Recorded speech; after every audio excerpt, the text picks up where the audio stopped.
Bonjour et bienvenue à la première partie du chapitre 3 du cours d'introduction à la chimie quantique. Donc le chapitre 3 porte sur les cas simples et le premier cas qu'on va étudier est celui de la particule dans une boîte. Avant d'étudier le cas de la particule dans une boîte, j'aimerais vous montrer de façon phénoménologique le résultat de la propagation d'une particule libre. Donc ici on présente la densité de probabilité d'une fonction représentant une particule sur un potentiel complètement nul. Qu'est-ce qui arrive lors de la propagation? Bien, le paquet d'ondes s'étend et après un certain temps, on obtient très peu d'informations sur la position de la particule puisque le paquet d'ondes est complètement délocalisé.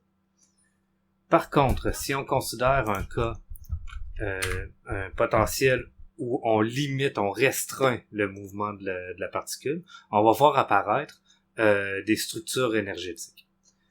Donc, par exemple, une particule dans une boîte est le cas où le potentiel est nul entre deux points et infini à l'extérieur de cette boîte.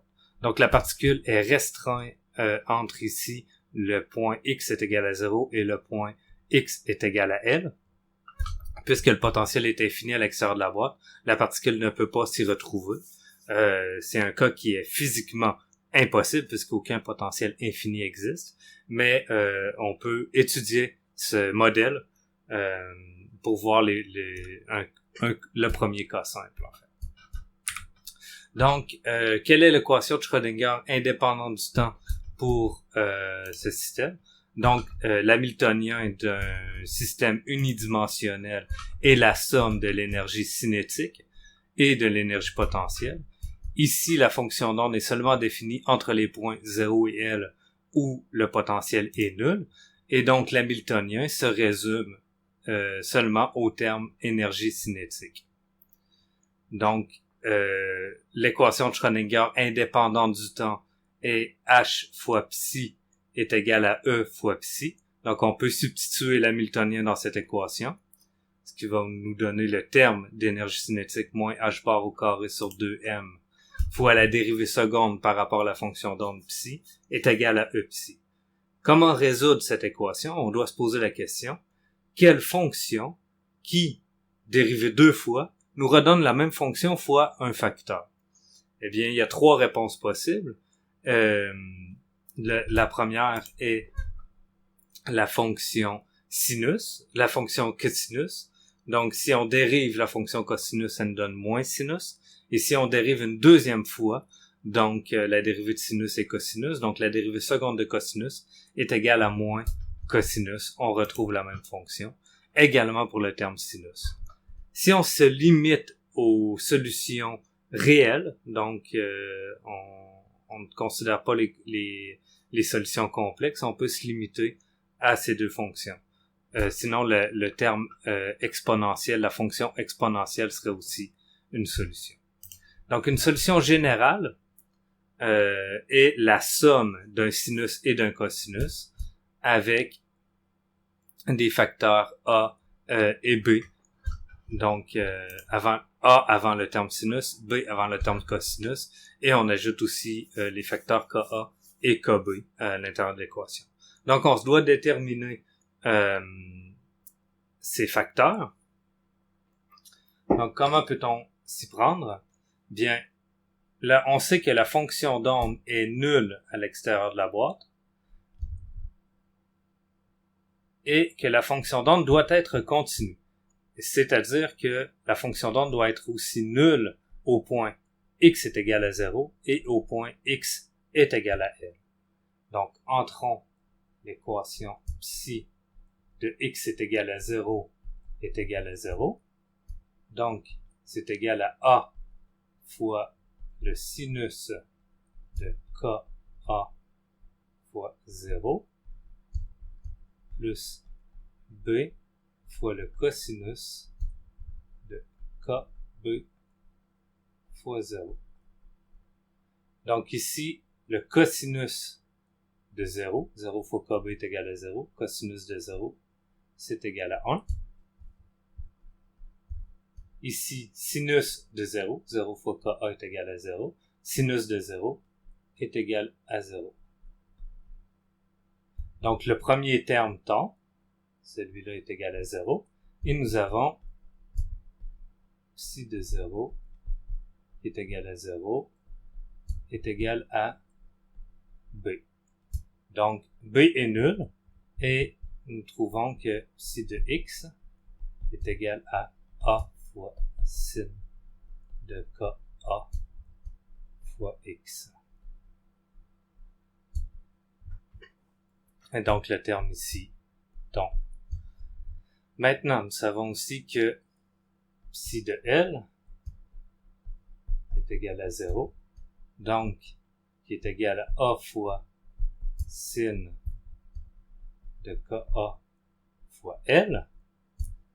Bien, quand est-ce que nous savons que A ici ne peut pas être égal à 0, sinon la fonction d'onde serait nulle en tout point, donc la particule n'existerait pas. Donc nous devons avoir que le sinus de KA fois L est égal à 0.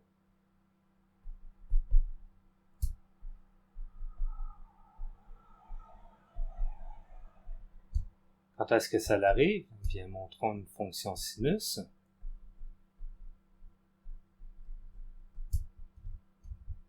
La fonction sinus en x, sin de x en x est égal à 0 est égal à 0, et est égal à 0 en x est égal à pi, est égal à 0 en x est égal à 2pi, et ainsi de suite. Donc, ce sinus est égal à 0 quand ka fois L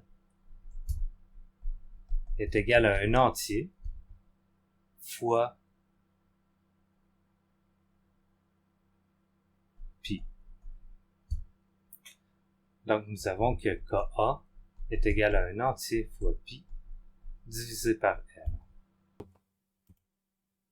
Maintenant que l'on connaît la forme générale de la fonction d'onde, qui est égale à A fois sin de npx sur L, où n est un entier naturel non nul, on doit déterminer le facteur A.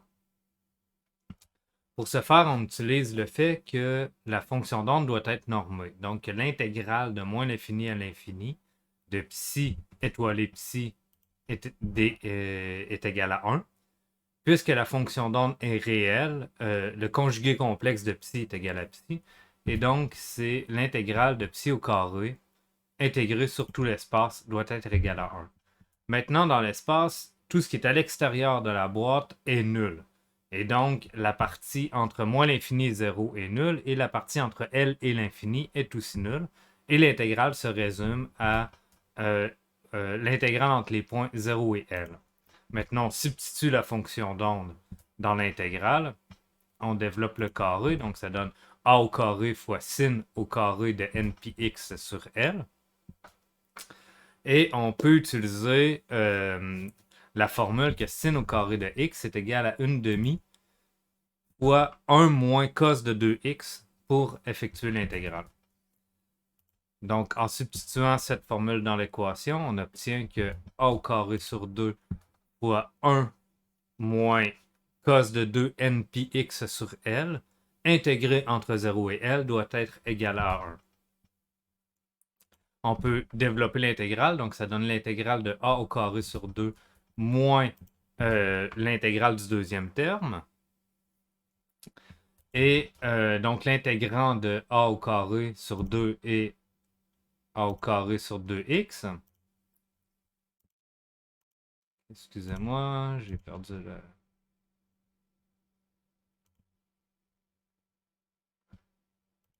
Et l'intégrand du deuxième terme, donc je vais le donner, mais c'est relativement facile à trouver. Ça donne cette formule. Donc en prenant les intégrants à chacune des bornes, donc ça donne a au carré L sur 2, moins a au carré fois 0 sur 2. Donc le deuxième terme ici est nul. Et les deux autres termes, donc ça donne sin de 2 npi, puisque L sur L donne 1. Donc le sinus d'un entier de pi, qui est nul. Et ici, le sinus de 0, qui est nul aussi.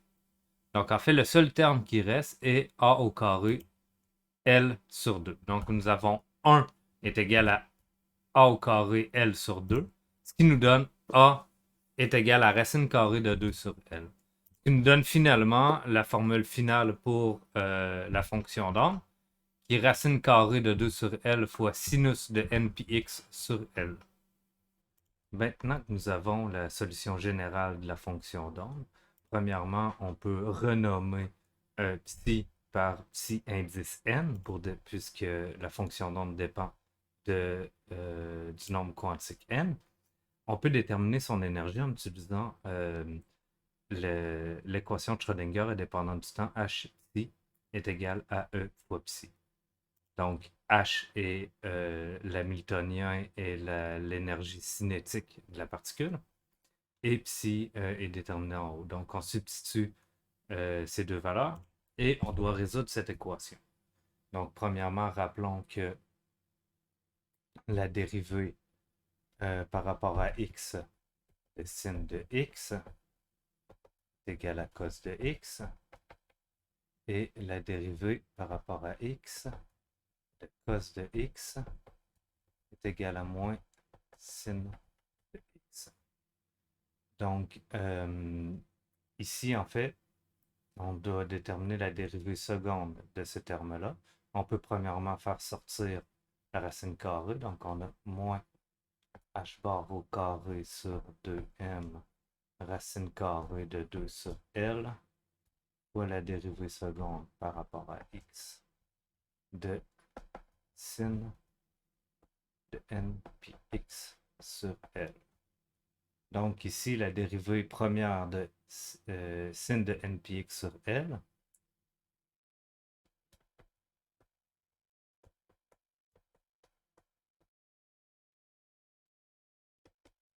c'est égal à cos de n pi x sur L fois, donc on doit dériver aussi l'argument du cosinus, n pi sur L. Et la dérivée seconde de sin x sur L. Donc, on doit dériver, on va ramener n pi sur L, on dérive le cosinus. Ça nous donne moins sinus n pi x sur L fois n pi sur L. Et donc, nous avons ici, c'est moins h bar au carré sur 2m, racine carrée de 2 sur L.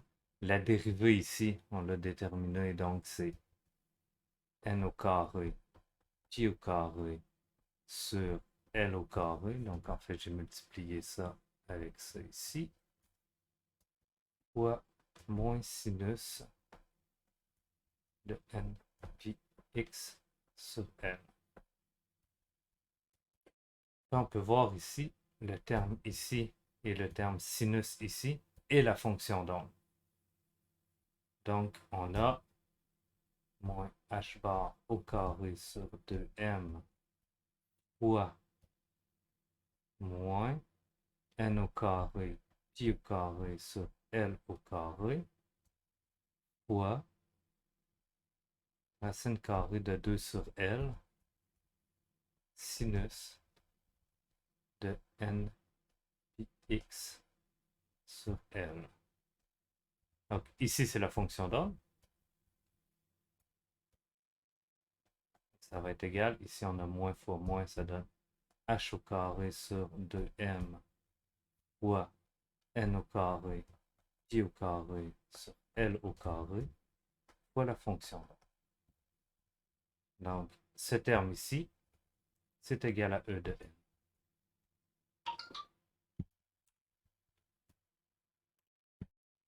On trouve donc que l'énergie est égale à h bar au carré, n au carré, pi au carré sur 2ml au carré. On peut donc maintenant visualiser ces fonctions d'onde. Donc on présente ici la fonction d'onde pour n est égale à 1 en bleu et la densité de probabilité en rouge. On peut voir pour une longueur, une boîte de longueur L est égale à 10. Donc, on peut voir premièrement qu'il y a un maximum de densité de probabilité à L sur 2, à x est égal à 5. Et on a présenté en fait l'énergie de ce niveau-là par la ligne en blanc. Donc, pour n est égal à 2, on a maintenant une fonction d'onde avec au point L sur 2, au point x est égal à 5, la fonction d'onde est nulle et donc la densité de probabilité est nulle. On peut se poser la question. Donc, on a une probabilité de 50% de retrouver la particule à gauche de la boîte et 50% de probabilité de retrouver la particule à droite de la boîte. La particule a une énergie. L'énergie potentielle à l'intérieur de la boîte est nulle.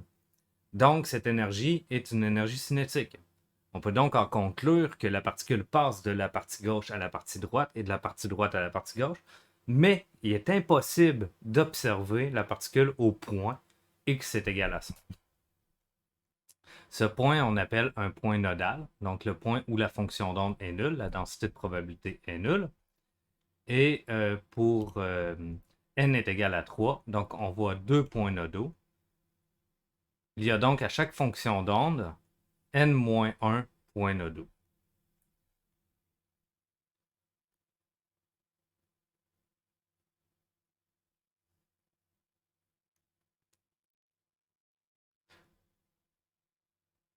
La dernière analyse que je veux effectuer sur ce système est la différence d'énergie.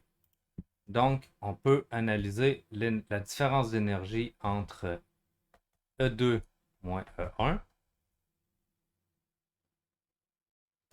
E3 moins E2, et plus généralement, En moins En moins 1 pour n plus grand que 1, puisque si n est égal à 1, n moins 1 est 0 et cette fonction d'onde n'existe pas. Donc, E de n est égal à h bar au carré n au carré sur 2m L au carré. Donc, En moins En moins 1 est égal à n au carré moins n moins 1 au carré fois h au carré, h bar au carré sur 2m L au carré. Ici, on peut facilement montrer que n au carré moins n moins 1 au carré, c'est égal à 2n plus 1 fois h bar au carré sur 2ml au carré. Que peut-on en conclure? Premièrement, que cette différence d'énergie dépend de n. Et donc, plus n est grand, plus la différence d'énergie est grande. Donc, si on regarde E2 moins E1 est plus petit que E3 moins E2, qui est plus petit que E4 moins E3. Et deuxièmement, inversement proportionnel à la masse, donc plus la particule est lourde, plus l'énergie, la différence d'énergie est petite, et inversement proportionnel au carré de la boîte. Donc, plus la boîte est grande, plus l'énergie va être faible entre les niveaux En et En-1. Pour conclure, on peut se poser la question, est-ce que ce système a des applications? Donc, ici, je vous présente trois molécules avec des doubles liaisons conjuguées. Donc ici, l'éthylène, le butadiène qui a deux doubles liaisons et l'hexatriène qui a trois doubles liaisons. Vous pouvez voir dans tous les livres de chimie que on va vous expliquer que l'électron est libre de bouger à l'intérieur de cette molécule. Donc si on l'étudie en fonction du système de la particule dans une boîte, eh bien la longueur de la boîte de l'éthylène est plus petite que la longueur de la boîte du butadiène, qui est plus petite que la longueur de la boîte de l'hexatriène. Et on peut remarquer que la longueur d'onde maximale d'absorption pour l'éthylène est 180 nanomètres, 217 pour le butadiène et 258 pour l'hexatriène. L'énergie reliée à un photon d'une longueur d'onde lambda, c'est égal à h, qui est la constante de Planck, fois c, la vitesse de la lumière, divisé par lambda. Donc l'énergie est inversement proportionnelle à lambda. Ici, pour l'éthylène, l'énergie correspondant à 180 nanomètres correspond à 6,89 électrovolts. Et donc, on peut voir que plus la longueur de la boîte augmente, plus l'énergie entre le niveau En est égal à 2 moins En est égal à 1 diminue. Et pour conclure, en fait, on peut aussi continuer l'analyse avec le multidimensionnel. Donc, on peut généraliser la particule dans une boîte à une particule dans une boîte bidimensionnelle. Par exemple, une particule libre sur un plan. On peut aussi utiliser d'autres géométries, comme la particule sur un cercle, la particule sur une sphère, qui est extrêmement intéressant. Pour l'instant, le prochain système qu'on va étudier est l'oscillateur harmonique. Donc, merci de m'avoir écouté.